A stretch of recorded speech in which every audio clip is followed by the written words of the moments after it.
ချိန်တန်ရင်လူတွေဟာရင်ဆိုင်ရစမြဲဘယ်လူသာမှမလွန်မြောက်နိုင်ဘူး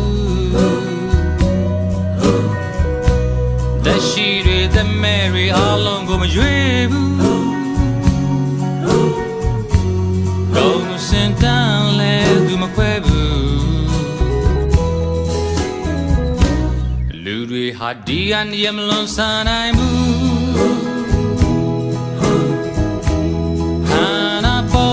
ဆွေမြေပျက်စီးယူမိသည်များမမိသည်များပြည့်ရဲ့တန်ဖို့ပဲ